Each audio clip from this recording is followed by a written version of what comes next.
for, it feels like an entire year, basically. Basically, yeah. I mean, he, of course, won the first Open Series event where Concept Dark Hero was legal with Jeskai when you and Matthias were in Edison. And he's been playing it ever since. Yeah, he really hasn't switched decks ever. He starts off with a Temple of Triumph to get round number 5 here underway. Mystic Monastery as well here from Kevin.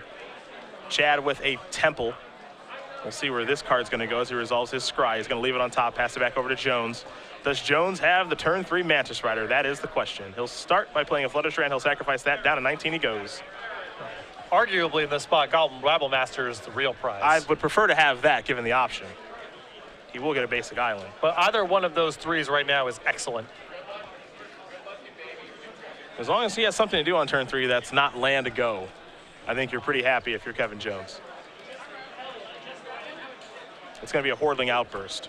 Still fine. Yeah, the least powerful of the 3 drops in this spot, but still totally fine. 3 goblins on the way here for Mr. Jones.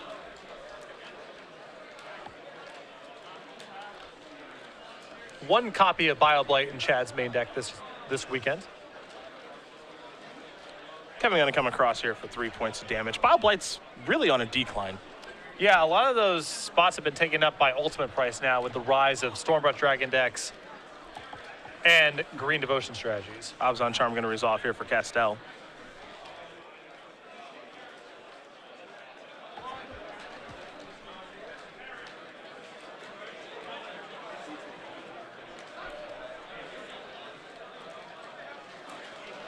Very slow and clunky draw thus far for Chad.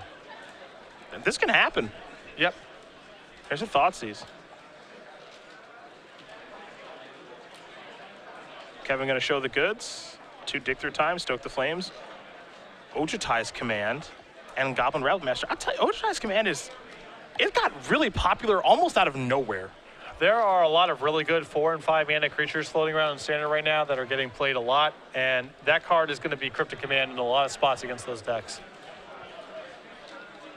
See what Chad wants to take here. He's going to go with Ojutai's Command. Can't let that hang around. And that hand is not bad. I mean, everything in Kevin's hand is very good right now, and Ojutai's Command was the selected card. Crusader Wayfinder, because Chad, I believe, needs a land. He turns over a Courser of Crewfix, and Elspeth and a Thoughtseize. Those go into the graveyard. Windswept Heath goes to the hand. He plays a Temple of Silence as the land for the turn. Scries the top card to the bottom, passes the turn back over to Jones. Jones with 3 cards in the graveyard, and then 4 lands on the battlefield. So can't dig just yet, but he can cast Stoke the Flame, so he'll do that. And I like Kevin stoking here. It's a good use of the turn. Now there's 4 mana play, 4 cards in the graveyard. Dig Through Time's online if he wants it. Looks like it's time for a Rabble Master. Goblin on the way. 1 Goblin will be blocked by the Satyr Wayfinder. More damage being dealt here. Jones has got to love the position that he's in at this point. There's a land. Here's a Siege Rhino from Kastel. He's going to go up to 9. I feel like that needed to be end hostilities. Siege Rhino is basically trading off a turn here and trading with the Rabble Master. Good spot for Kevin. Yep. Jones will take a draw step. Soulfire Grandmaster in hand along with those 2 copies of Dig Through Time. Looks like he picked up a copy of Chivalry for the turn.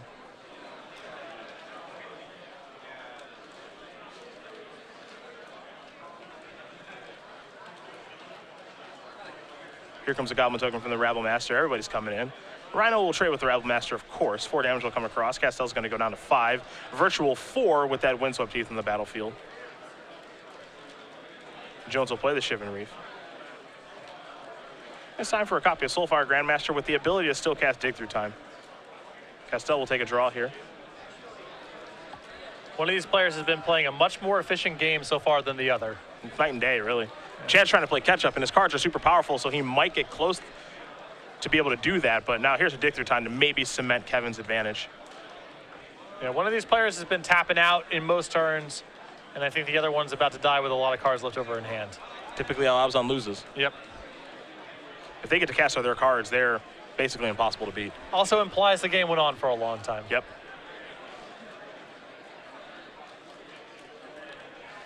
Kevin going to select 2 cards with Dig Through Time here in just a moment. Remember, he does have another copy of Dig Through Time in hand. Kastel's trying to stabilize here, but he is behind as far as the life total is concerned as we head back Jones's way. Jones will take a draw step. #1 on our Season 3 leaderboard, though he has already qualified for the Players' Championship.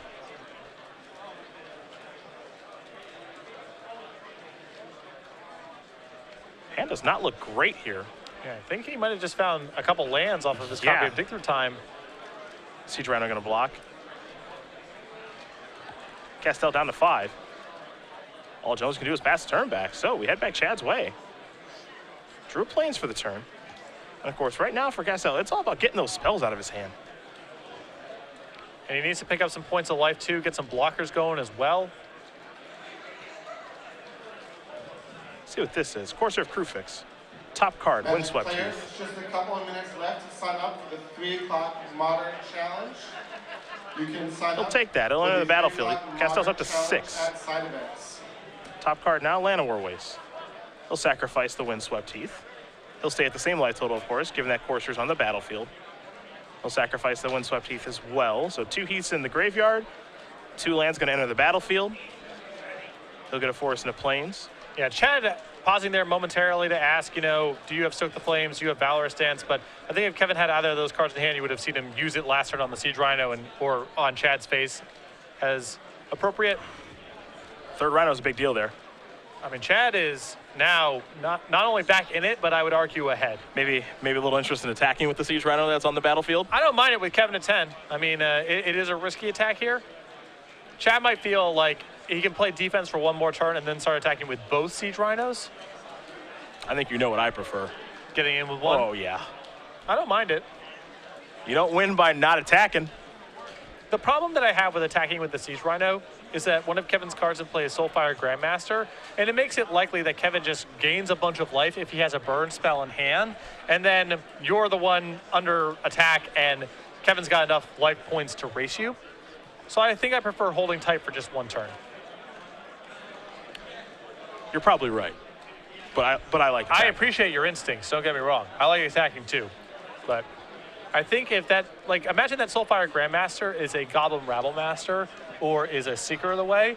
I think Chad might make an attack there. Since it's Soulfire Grandmaster, there's just too high of a chance that Kevin gains a lot of life next turn and then does the entire attack and then some.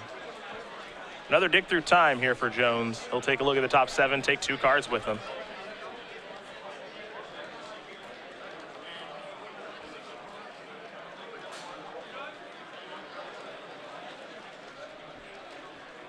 Two lightning strikes in hand here. Two lightning strikes to, choose from.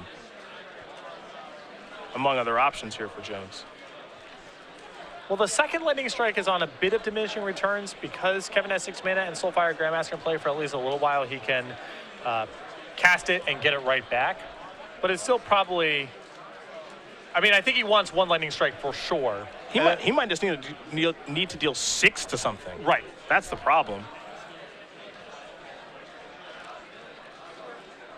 Well, what the second Lightning Strike opens him up for is I Lightning Strike you and get it back, untap and Lightning Strike you twice, and Chad might get burned out.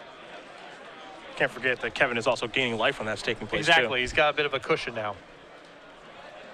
We'll see if that's the line of play that Jones has drawn up here. And now you can see why Chad held back on the attack last turn. Just as something as simple as a Lightning Strike means Kevin can potentially gain a lot of life over the course of the next couple of turns. Temple puts the top card to the bottom. Jones will play a Mantis Rider. He'll get in here for 3 points of damage. Put Kastel down to 6. Pass that turn back. The Kevin Jones invitational card as far as I'm concerned. Good old Mantis Rider. Satyr Wayfinder on top of the deck here for Kastel.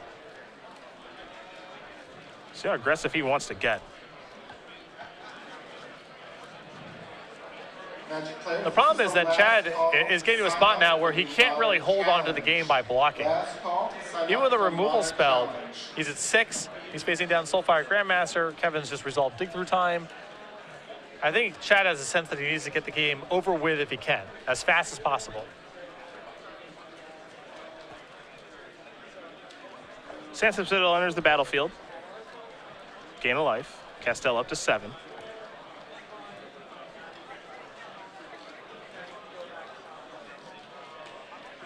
Looks like he might be getting a little more aggressive now.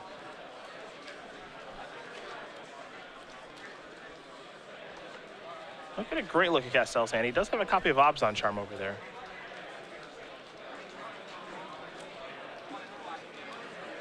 These Rhinos having Trample right now, a pretty big deal too. Yep. And run right over the Goblins.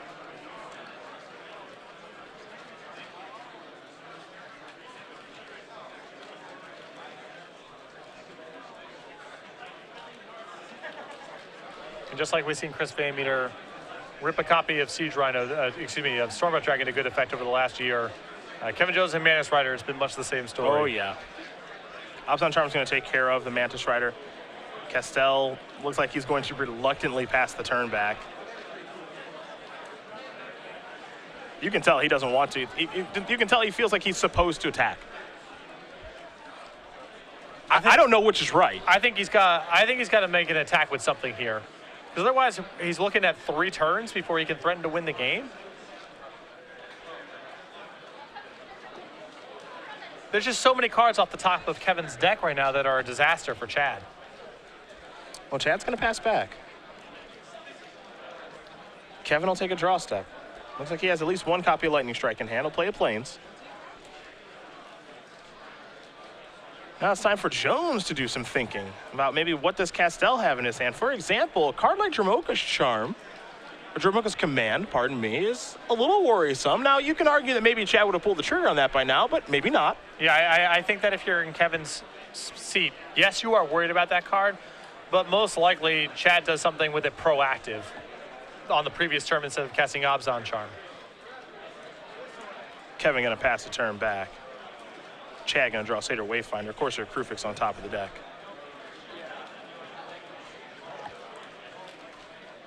Seven and 9. Looks like Kastel's going to start with the Wayfinder. Courser is 1, Charm is 2. Temple and Citadel are lands to choose from. Temple is what Kastel will take. We'll take a look at the top card. There's another Temple there. Kastel will take that one. It'll enter the battlefield, of course, which will get 2 triggers, 1 from Courser, 1 from Temple. The Scry will go to the bottom. Elspeth's on top of the deck. Kastel's at 8 life. Every point right now certainly matters. Yep. And now here comes the Rhino. I think this might be too little too late. Maybe this should have happened last turn. It's a risk, but I just don't think that there's a lot of cards that Chad can beat at this spot. And Kevin's draw steps are, well, there's so many good ones for him in this spot. Lightning Strike's going upstairs. Kastel's going to 5. Jones is going to 8. So flip around those life totals. Jones is going to untap. Take a draw. Will he try to go for the W right now? He has the mana to activate Soulfire Grandmaster, Lightning Strike, get it back, Lightning Strike again.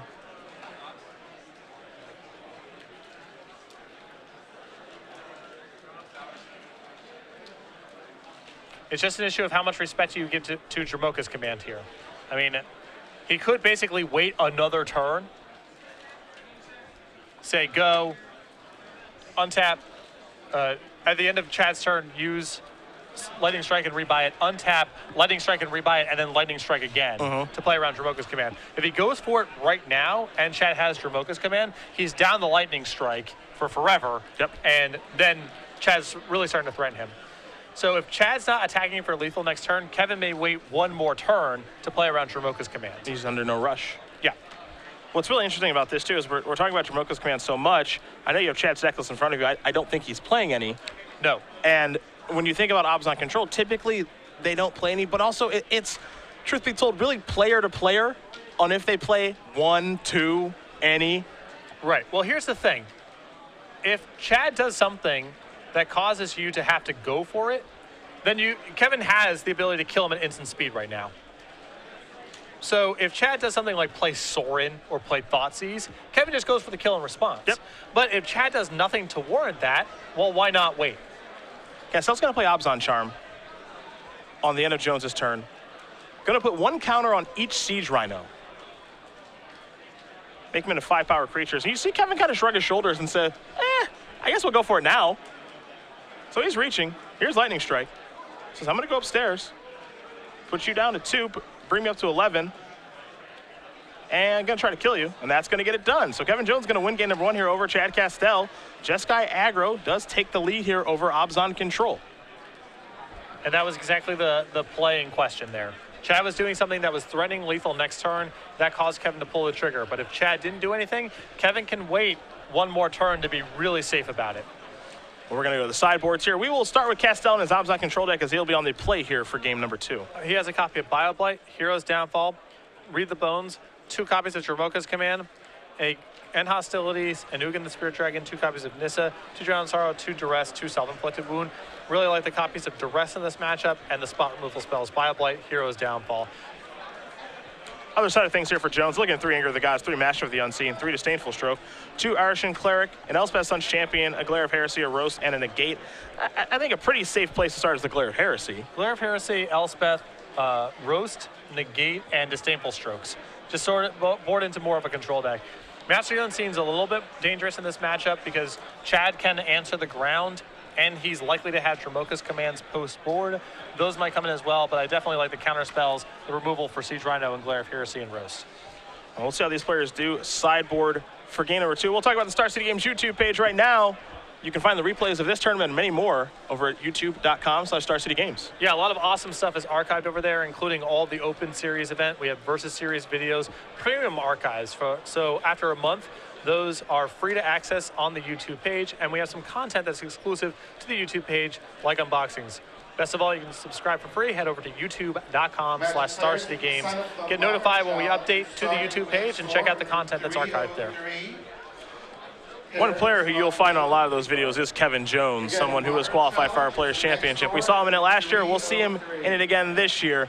5 Open Series top 8s for him with 1 win. He's off to a good start this weekend. Yeah, absolutely. And he's someone who won the Legacy Championships during Eternal Weekend last year with Blue Red Delver, former tennis player, and an avid reader.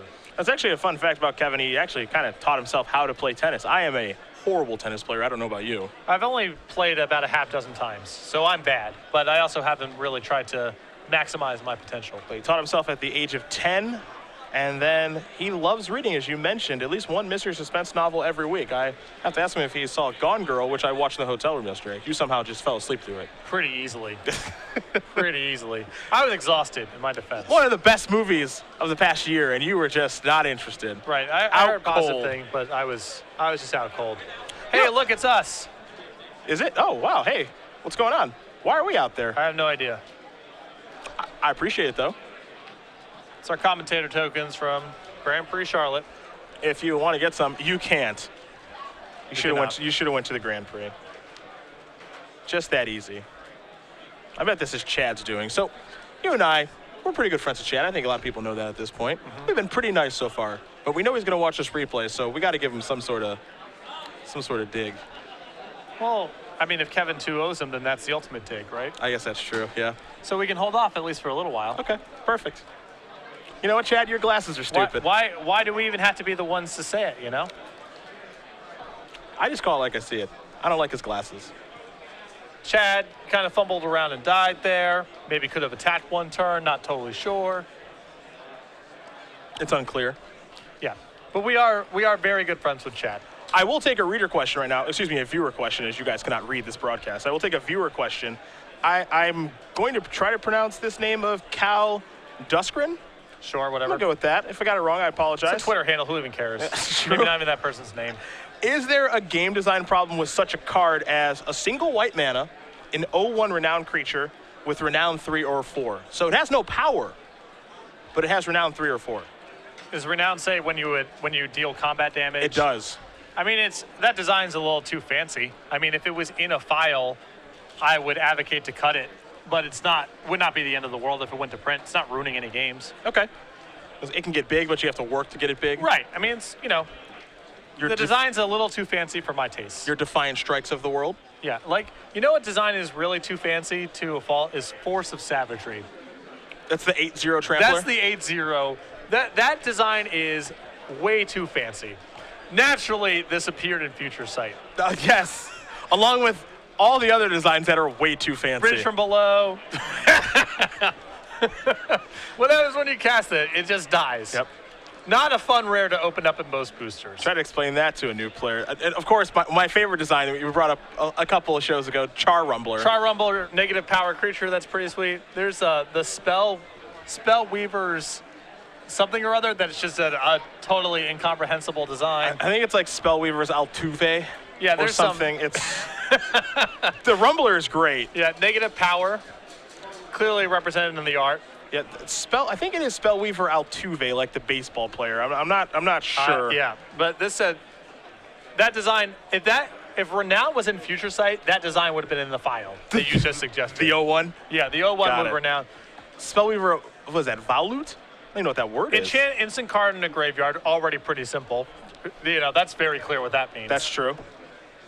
And then some things happen. Whenever you play a sorcery card, copy the enchanted instant card. You may play the copy without paying its mana cost. If you do, remove the enchanted card from the game and attach Spellweaver Valut to another instant. Okay. Yeah. So yeah, the 0 power Renown guy would have fit right in. It actually would have been a future shifted card. It would have had the frame, and then it's appearing now in Magic Origins. Got it. Except this time with creatures that have power. Here's a Thoughtseize. Kevin did take a mulligan this game. He's on 6 cards.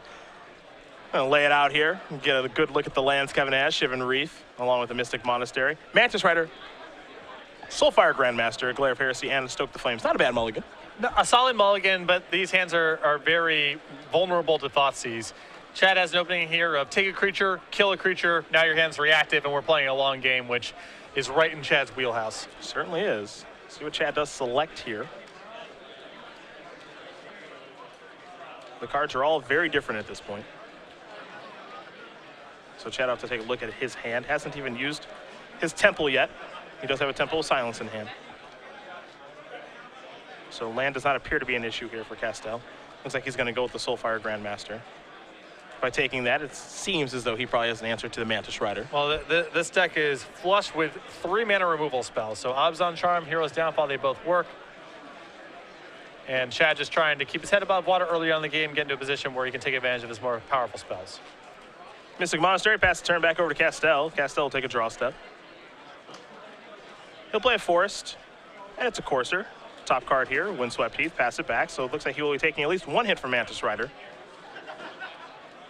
There is a Shivan Reef. I suppose Jones could go a different direction. He did draw a copy of Stratus Dancer, could morph it, but I like getting in here for 3. Yes. Got to get the damage in while you can with old Mantis Rider. Stratus Dancer is just very slow in the spot, especially with Kevin having no more lands in hand. He's not going to be able to leave that card up, so. Windswept Heath will be the land there for Kastel. Going to consult the grip before he plays what looks to be a Siege Rhino. You do hope that he did remember his trigger there from the Courser. It's unclear if he did or not. Did speed through the turn a little bit.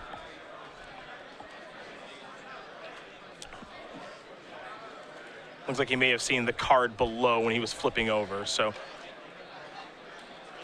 this card will go to the bottom, it appears. We'll get a ruling here from the table spotter on what needs to take place. As he was flipping over the top card, it looks like he may have seen one, so. Though the sequencing here from Chad is a little odd. If he's taking the land off the top of the deck instead of using playing Sandstep Citadel off the top, he played a Windswept Heath out of his hand, probably means he's casting Siege Rhino this turn. Very likely. So then I question what was going on with the Thoughtseize, because if you're going to leave Glare of Heresy in the hand and leave Mantis Rider in the hand, I think that I prefer Thoughtseizing away the Mantis Rider, block the Soulfire Grandmaster for a while, and then cast your Siege Rhinos. Chad's play makes a lot of sense to me if he had 1 removal spell in his hand, but he's sort of playing now like he has 0 in hand, and if that's the case, I think I would prefer taking Mantis Rider. Well, we're going to head back Jones's way and see how this game continues to unfold. Looks like Dig Through Time may have been the draw.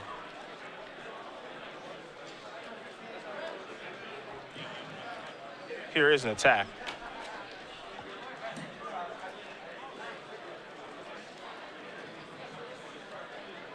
Magic players are currently taking signups for the 4 o'clock Legacy Challenge. See what's next here for Jones. To enter the Legacy Challenge. You do not need a deck list. Only 1 card in the graveyard for Kevin so far. Legacy Challenge at side events. Eyeing up that Glare of Heresy. Yep, he's going to fire it off. Yeah. Kevin would really like to have another land there to be able to cast 2 spells in 1 turn. With that said, he can't just say go here, and Chad might not cast anything in his Disdainful Stroke, so. There's a Siege Rhino. Very hard card for Jeskai to beat. A Temple's the follow-up. Ultimate Price, that's probably going to the bottom. Yeah, take a look at the next card here. It's a Drown in Sorrow. I bet Kastel wishes you could put that one to the bottom too. But a Siege Rhino is a very hard card for the Abzan decks to beat. Excuse me, for the Jeskai decks to beat. A lot of power. It swings the damage race in 2 directions. You can't use Rabble Master Hordeling Outburst tokens to chump block it. Can't use red removal on it very effectively. Just a challenging card for them to beat. Temple of Triumph will scry the top card to the bottom. Jones will come across with the Mantis Rider. Kastel back down to 17. Jones will have to pass the turn back. Kastel draws Drown in Sorrow. Top card of the deck is a Windswept Heath. Windswept Heath is going to enter the battlefield. 2 triggers, of course, one from Courser.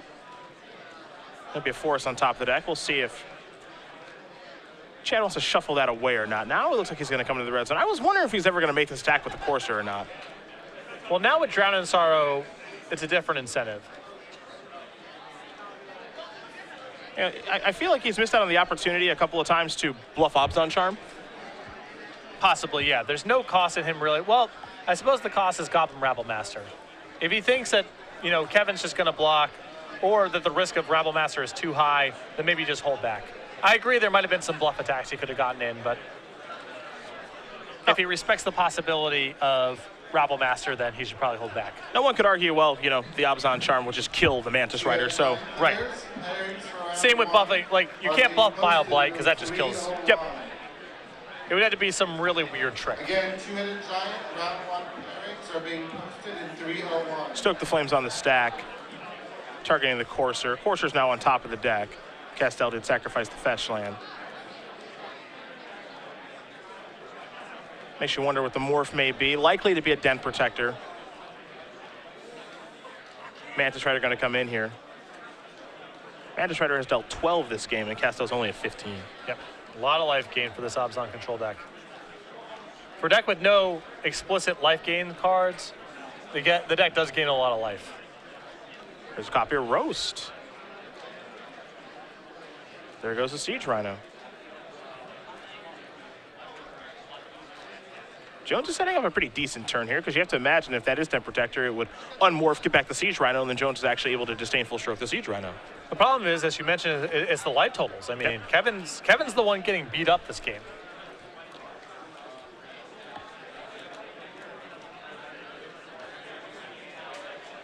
But Roast was an excellent draw there for Kevin. Oh, without question. Allows him to leave up Disdainful Stroke and kill the Siege Rhino.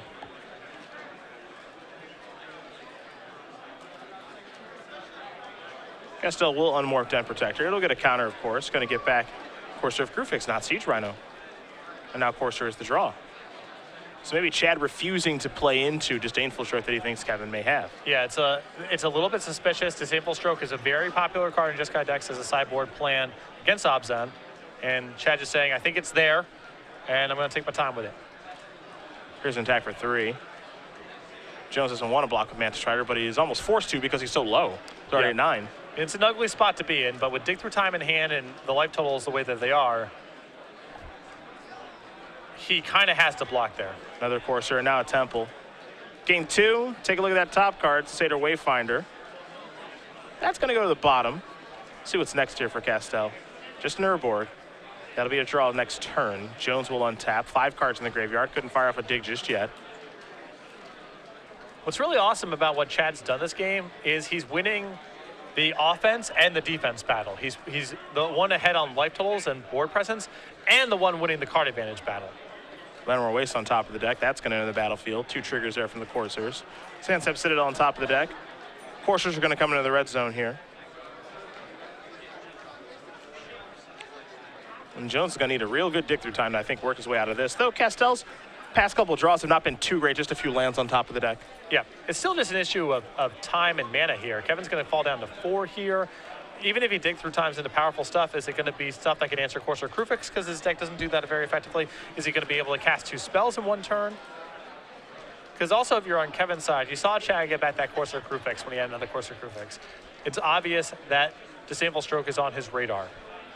Yeah, I think he might have him read for that now. So if you tap out, you got to believe there's 4 mana spells coming. Yep. Just an absolute refusal to play into it. Would have been so easy to get back Siege Rhino. Exactly.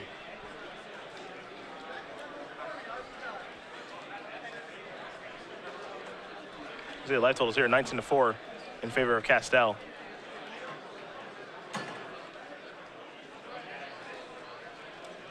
See what Jones wants to select off a dig through time.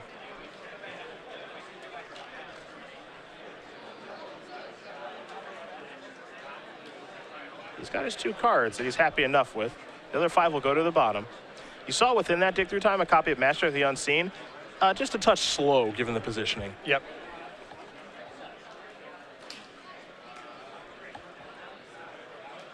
Jones will play a Shivan Reef.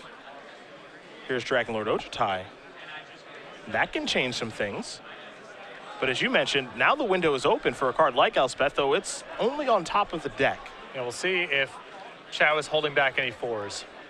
Siege Rhino, perhaps? A Drown in Sorrow is going to finish things off here.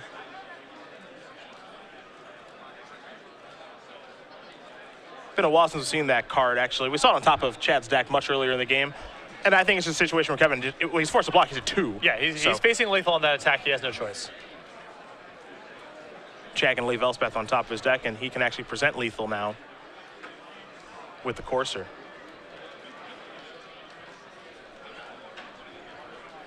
But there's Valorous Stance in Kevin's hand and a copy of Disdainful Stroke. He can answer the Courser and answer Elspeth. See if he wants to stop him in the draw step. He won't. He'll let him have the planes. See what's next. Another Elspeth. Here's the attack. There's the Valorous Stance.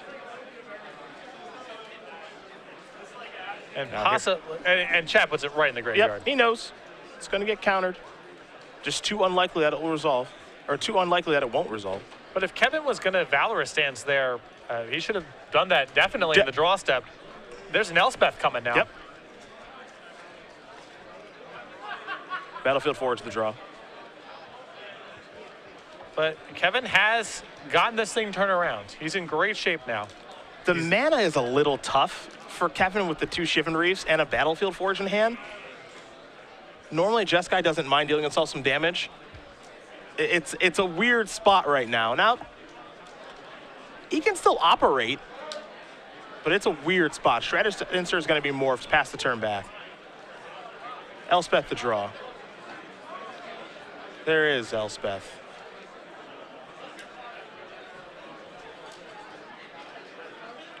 So Soldier tokens are on the way.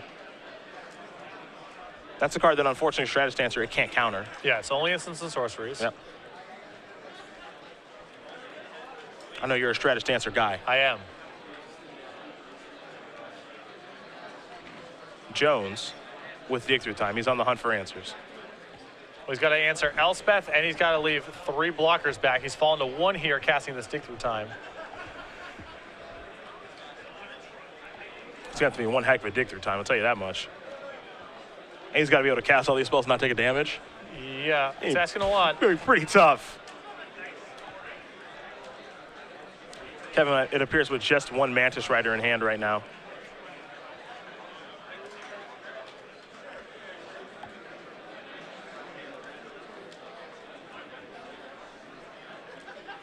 Taking a long look here at 7 cards. Of course, he'll take 2 of them. The rest will go on the bottom of the deck. So he's found something that he's happy enough with. Because now Jones will untap. He'll draw a card. And he's going to concede the game. The Morphish Stratus Dancer. So Chad Kastel's going to win game number 2 here over Kevin Jones. Ob's on control, and Jeskai are going to go to game number 3. And it's interesting because, it felt like the balance of power was going back and forth a little bit there, but those Siege Rhino kind of chip shots from the enters the battlefield triggers would actually end up mattering quite a bit. Right. Kevin fell to 1 there. He took some points off of his own lands. I think that if he Valorous Stances inside at the draw step, we're potentially looking at a very different game. Because that got Chad a turn in front of getting to Elspeth, the second copy of Elspeth that eventually killed Kevin there. And if Kevin's able to dig through time on an empty board and then respond, he might have the resources to get out from under that. Maybe. It's a Possible. much different game. Absolutely. He lost to the Elspeth the following turn, and if that's 2 turns away instead of the following turn, I think it's very different. Well, these players are going to shuffle up here for game number 3. About 15 minutes, maybe a little less. They'll have to play game number 3. Well, we will very quickly talk about the Season 3 leaderboard here on the Open Series. Kevin Jones, that's why the number 1 is next to his name, but the trophy's also next to his name, too. He's qualified for our Players' Championship. Yeah, won the point invite in Season 2, so he's qualified. Jim Davis, the point invite winner in Season 1. They're already qualified. A little bit further down the list, you see here Ross Miriam, Danny Jessup, Joe Lissette, Gerard Fabiano, Chris Van Meter. To me, these are the 5 people really battling for the Season 3 invite. I know Jeff Hoogland and a couple other people down the list. A little bit further, they have a huge point gap to make up here. You see Brad Nelson, he's already qualified as the defending champion. And then further down the list, you get down into the 140, 130, 125 range for the top 16.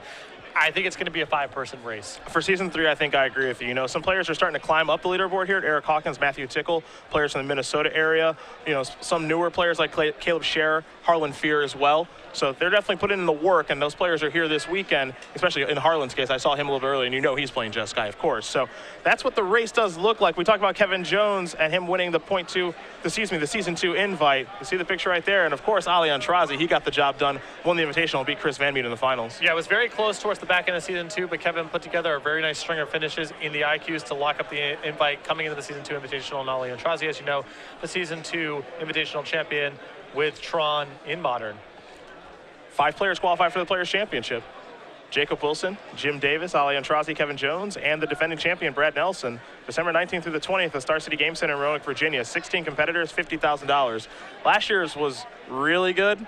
This year's already looking to be maybe even a little bit better than last year's. And I'm really excited that we're seeing some new names on the board, too. It's not going to be the same 16 players as Ali Antrazi, Jacob Wilson. Those will be new faces. I think we'll have some more new faces this year, too. I think so as well. It's going to be a lot of fun to watch, that's for sure. I don't think you keep Danny Jessup out of the Players' Championship this year. I don't think so. He was the first one out in every way possible last year. I think there's a reasonable chance that Andrew Jessup qualifies, his brother as well. And then some of those players you see on the top 16, a lot of those names you're not familiar with, that's because they're doing a lot of their work right now in 2015. And I think that a lot of those players are going to be looking at large bids at the end of the year. I know that you are here an Andrew Jessup guy. I think he's very good. Yeah. I think he is very good. These 2 players we're watching, they're off to great starts this weekend here in Baltimore. Chad Kastel on your left, Kevin Jones on your right. Obs on control, Just Sky Aggro. Remember, this is our last tournament where Dragon Star Cure is the newest standard set. You know, when we go to Chicago a couple weeks from now, that's when Magic Origins Fun begins. Exactly. We've got a couple weekends off, July 4th weekend off, Origins pre-release off, and then we're in Chicago. First time in Open Series history. You a fireworks guy? I'm not opposed. I'm pretty neutral on it. They seem really fun, so I thought you might not like them. I don't dislike them. Okay. They're loud. Right occasion, once or twice a year. It's July 4th in the new year. Yeah. That's fireworks for you. Did you ever go buy fireworks when you were a kid? Any sparklers for you? They're really hard to buy in New Jersey. Really? Yeah, the laws are really strict on fireworks in New Jersey, at least when I was a kid. You had to go to Pennsylvania for that.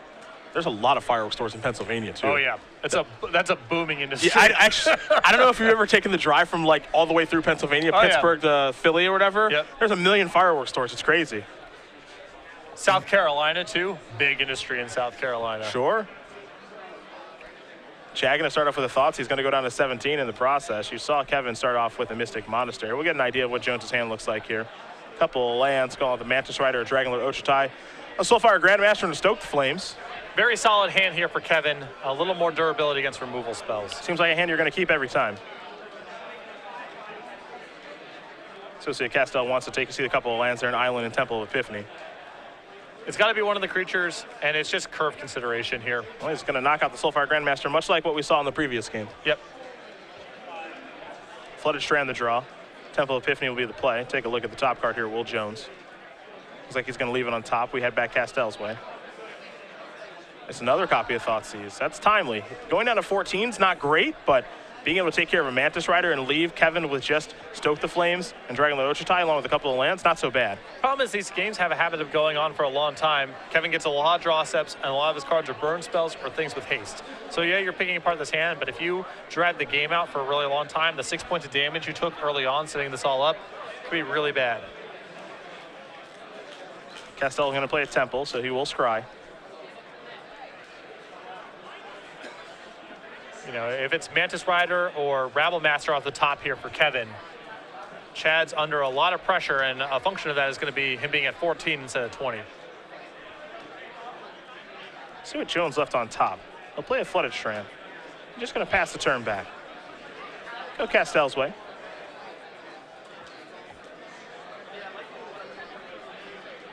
Good news for Chad that there was no haste threat off the top there. Yep. No Mantis Rider, no Rabble Master. Those both would have been bad news. Thoughtseize number 3. Who cares about life totals? Let me see that hand. Valorous Stance. Dragonlord Oshai is going to hit the bin. Now it's all reactive. Yep. So if you're Kevin, you are really hoping to find a Mantis Rider or Goblin Rabble Master now. 3 threats in the opening hand, and now they're all gone. Kevin going to sacrifice Flood Strand. Haste There's the creature, plains. dig through time now is a big draw. Yep, all things that he's interested in, you have to imagine.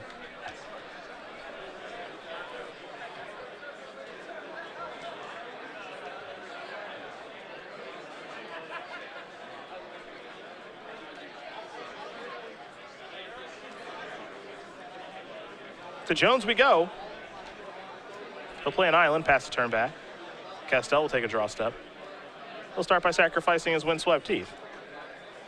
Looks like a forest is on the way as he's passed a couple of planes, so there is the forest that enters the battlefield. Kastel already down to 11 thanks to the Thoughtseizes and fetches. Now here's a Courser.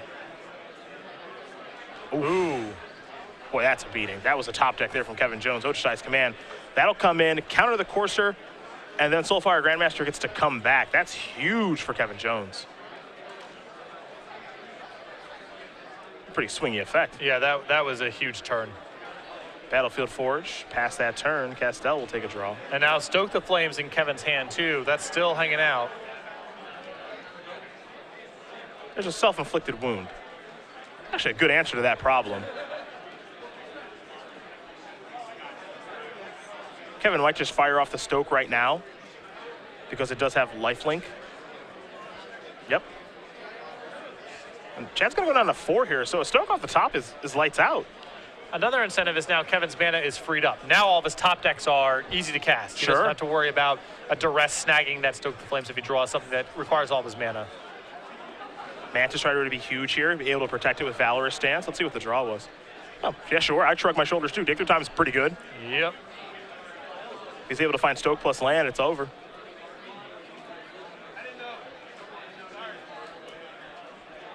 Let's see if he's able to find what he's looking for. Lands aren't an issue. No Stoke yet. He'll slow roll himself a little bit. Valor Stance, the last card in hand. Rabble Master is the card that he's found.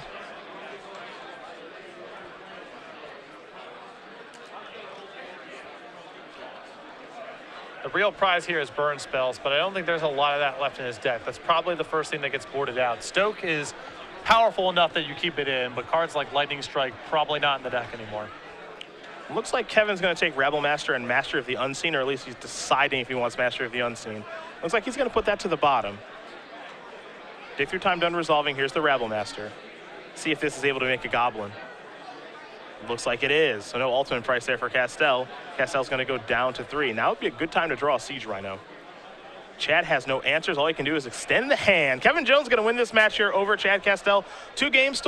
Jeskai Aggro will take care of Abzan control. Jones will move on to 5-0. And if Chad lost that match anywhere, I feel it's like with the sideboarding. I don't think Thoughtseize is particularly good in this matchup. The game's going on for a very long time.